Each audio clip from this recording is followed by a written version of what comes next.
Alright guys, Kremp again today. Hope you're doing better, enjoying your day so far. Dashy turned the stream on last night and talked about an awful lot about the current state of the Call of Duty League, discussing the snaking drama that seems to have emerged back big time in the CDL in recent weeks. And players, certainly Dashy himself included, he certainly doesn't deny that, have been popping some one pumps on occasion to gain some degree of advantage. Dashy says there are other players certainly in the conversation, and maybe a surprising name that he throws into the mix as well. The new update as well has potentially changed the game when it comes to snaking as well. Very much intrigued to your thoughts in the comments. Hit the like button if you enjoy. Subscribe if you're new as always. I greatly appreciate it. We're going to start right about here. Well, just with Nature versus Scump having a bit of a back and forth. But I wanted to start really with just the KD leaders of the stage so far. Yes, it's only one weekend of qualifiers. Miami played one series. Super had a 1.35. So it is what it is. I tend to look at really the players that have played at least a couple of series, because Envoy and Scrappy, yeah, they played one series as well. And Geo, for example, I mean, you can tell who's played more than one series by the kills and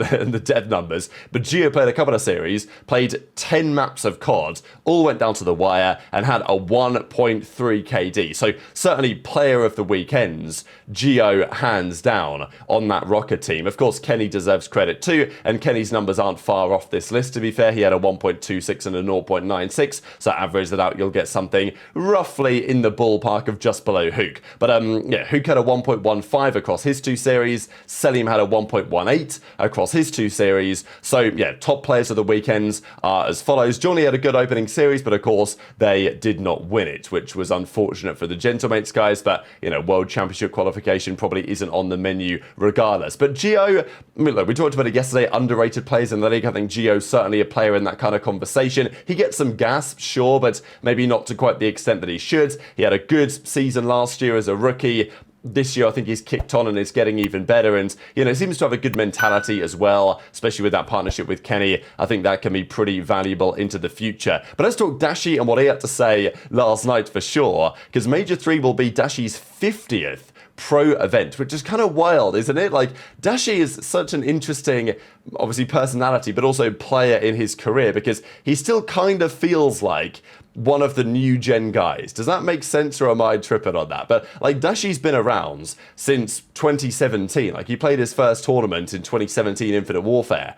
Then in, of course, World War II, 2018, that was his real like breakout year with Complexity, and he was so dominant that he had offers from OpTic, from Thieves, from, you know, like all the top teams basically wanted Dashy services. Of course, he chose the Green Wall, went to OpTic. The rest since then is history, and it's been up and down, but he certainly made it through.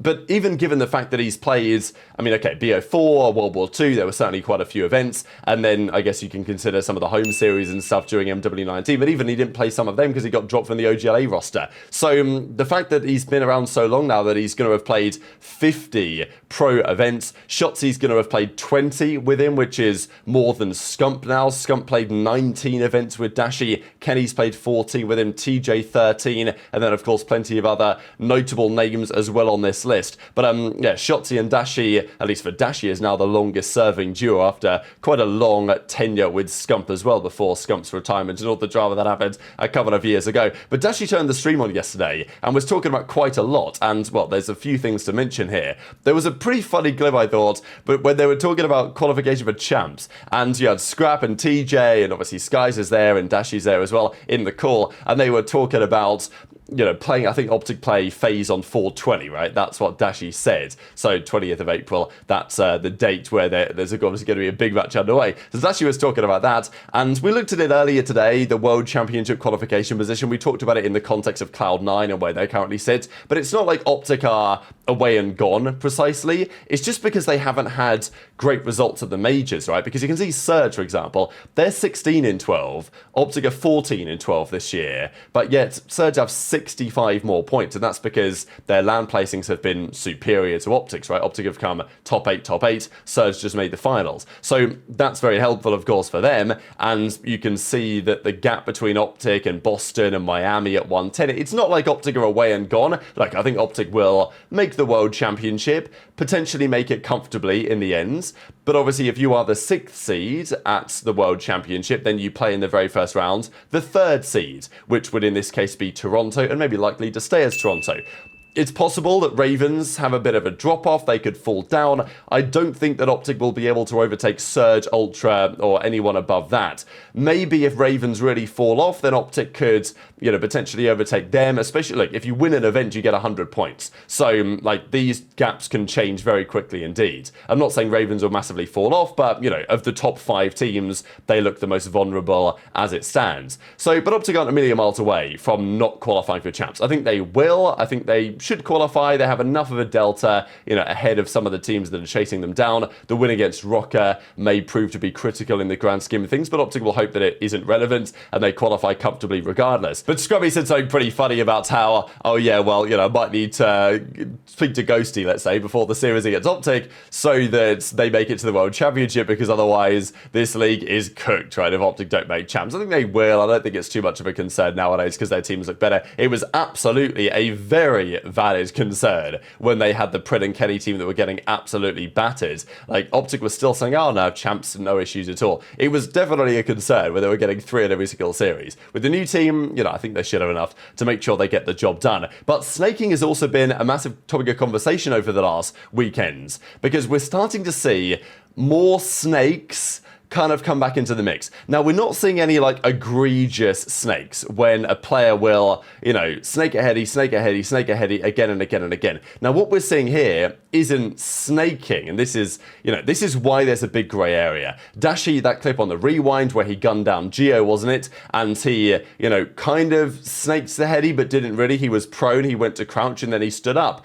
And it looked outrageous from Geo's perspective, but by the rules, that's okay. I mean, fundamentally, we always talk about this with snaking. If it wants to be fixed, the devs have to find a way to fix it. They fixed it in Black Ops 3 by making it so that if you went prone at all, you had to, you know, put your hand out to the ground, so you couldn't really do it in the same way. But some players have certainly been finding ways to not bend the rules, but the pros have agreed that, you know, bouncing up and down like this, but this is just crouch spamming. If you're doing it like this, but you're putting in the prone thing as well, it makes it even worse. The pros have agreed that we're not going to be messing around with that anymore. They've now GA'd it for a couple of years. The game has been far better to watch as a result, so credit to the pros for that one. But teams and players always find a little way to take some advantage, and if you're on a heady, 1 pump is perfectly fine. They changed the rules from the 2 pump down to the 1 pump. But some players, I mean, Dashy's POV especially, you'll often see him throw in these little shimmies. And it's something that the pros, maybe it's in an ideal world it wouldn't happen, but, you know, it's possible within the rulings. Dashy's going to take advantage of it, and other players are welcome to do it too. As, for example, Cellium will continue to do, you'd imagine. So Dashy gives his thoughts on that. I'll share this clip, and then we'll also talk a bit more about this whole crouch spamming and whether it's something that needs addressing. I get a tough sketch. Play FaZe on 420 also. Nah. Could all get baked for that day. Might have to get baked against OpTic. If they don't make champs, this league's dead. I gotta figure out my audio balance though, because I'm actually losing full. My game sounds on 10, bro. I can't hear anything, bro. Oh my god, this kid's such a fucking idiot. They're gonna make champs, right? And literally started snaking so hard, like.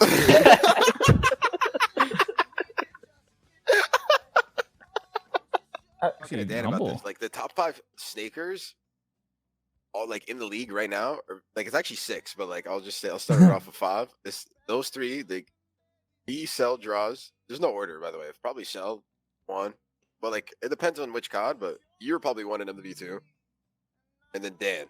So that's the top 5, and then you know who else is pumping? Bro, Geo is pumping, bro. Nah, he has like slow one pumps. He has low. He's doing it the most. Like I feel like his quality's not there. He has quantity. Just like fucking ripping every time he has the chance to do it, he just does it. Sitting in the corner to spam, bro. You spam crouch so fast, up and down. Oh. Bro, you peeped that shit? I was like, what the fuck, bro? It was like fucking. Wait. Like in 3x or some shit. Wait, this shit look kind of crazy. Go to my stream. You hear this shit? Hold up. You can legit spam crouch now. Whoa! Look at my stream, man.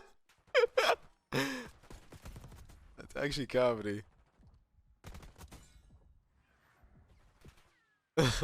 Is this snake in? Why they did that? Like, that's So what do you guys think about Dashy's list of the top snakers in the game? Because he puts himself right up there, right? Which I think is, good humility in a way, because definitely true. I think Dashy should be on the list on recent evidence. He reckons Drazah is there for sure, and probably Cellium is King Cobra, as he has always been. The other names he mentions, of course, been Skyz, like he's been pretty good for some time, and then throwing Ghosty into the mix as well. So in Dashy's opinion, those are the top 5 snakers in the CDL, but then he throws in kind of a bit of a curveball, really, which is the Geo pick, right, from the Minnesota Rocker, saying that Geo's, he says it's, what does he say, quantity over quality, right? He doesn't think that Geo's ability when it comes to snaking and everything is really absolute top tier, but it is better than others, and he does it a fair bit. So just an interesting thing to keep a note on, because, look, it happened a couple of times this season. Teams were either caught breaking GAs in some regards. You guys remember when HyDra popped the stair glitch on that game on the Skyline and was never punished, we believe. Apparently Thieves were asking in the chat what it was going to be, and never happened. So there are always questions on, okay, if you want to enforce a GA, how do you enforce it, right? Like, what happens if somebody breaks the GA? So, and if the GAs aren't properly enforced, it becomes a bit of a slippery slope where we get to the point where you've got players saying, well, this guy's throwing it a bit of a one-pump hill. Maybe he's crouching and then he's standing up and he's throwing it a bit of a one-pump as well. It's making it a little bit difficult to kill the guy. What if I do that as well? And if there's no punishment for it, you eventually, you go down the rabbit hole and things get worse and worse. So that's kind of where we currently are. Where we're going to be by the end of the season, that is a very good question, right? If we're watching champs, are we going to be seeing a lot of snaking a lot of the time? It is possible, although I hope that that's not the case. We've also got to discuss though this whole crouch spamming thing, because with the new updates, it's possible just to spam crouch. And look, if you do this in Counter-Strike, you get tired. Your character gets tired and he stops doing it. You can do it maybe 3 times in CS before your character gets too tired and he goes really slow. So, to prevent this kind of spam. It seems like a pretty obvious thing to do, to add into the game, but, well, the devs don't do it. So that's kind of where we are at the moment. But speaking of OpTic, these are the standings. They're currently in 6th place. And in terms of that World Championship qualification that Scrappy was there talking about, how does it look for them? Because we discussed Cloud9 earlier today, their difficult run of matches. This is Cloud9's schedule, if you guys didn't watch the video from earlier today. This is OpTic's schedules. They play, well, they've only got 8 more online games of the entire season, right? They play 3 more in the qualifiers, then Major 3, 5 more in the Major 4 qualifiers, then Major 4 champs if they make it, which they should, etc, etc. Especially because, as far as a run goes, they have a much more feasible run than some of the other teams. OpTic's next 2 games are against Miami, which, yeah, they're a team that can cause them problems at times, but they should still be favoured, let's be real. And then Falcons, okay, big grudge match against Preds. I wouldn't say grudge match, but it's an exciting game anyway, to see Pred versus his former team. But both of those games, OpTic will feel very confident they can win. So I think OpTic are probably looking to say, yeah, maybe it's a 4-0 start to the stage. Of course, you don't want to get complacent or anything. They've not looked spectacular, but they've looked better. They win those 2 games, they get to 150. Let's say they lose to FaZe, which is expected, but still, who knows, right? I mean, 420, as we said, they play FaZe on that date. That's their final game of the qualifier stints. But let's say they end this stage 4-1, right? That's still 40 big points on the board. They're going to have a nice winners bracket seed. They can secure, let's say they just get to Sunday at the major. That's another big chunk of points on the board as well. So I think there'll be a good feeling from OpTic looking at this schedule that they shouldn't really be in too much danger. They've got a nice couple of games, and then the Major 4 qualifiers as well. This is also, I don't want to say as easy as it gets, but it's not that far off, really. I mean, they play Gentlemates, certainly a winnable game. Look, Surge are not easy, neither are Toronto. And it's not like these teams are easy, but there's no Thieves in here. There's no FaZe in here. And let's even say OpTic finish this run, 3-2, something like that. They win a couple, they lose a couple, they end 3-2, and they end 2-1 over the next few qualifiers. They've secured a good 70 points in the qualifiers of Major 3, Major 4. Whatever they do at the LAN, that should be enough to secure them a spot at champs, right? So I think OpTic can be pretty satisfied looking at their run.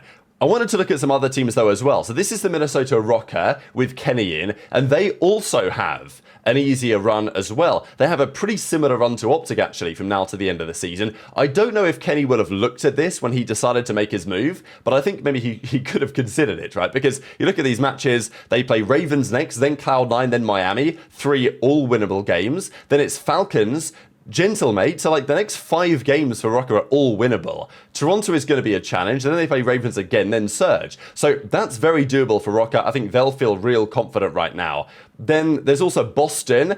Their matches are a little harder, but they've got Gentlemate and Falcons and Cloud9 to finish out the stints. They do play Thieves and Surge in the Major 4 qualifiers, and OpTic as well. So, you know, OpTic, Surge, and Thieves is pretty tough, but the Ravens, Gentlemates ones are potentially more winnable for Boston as it stands.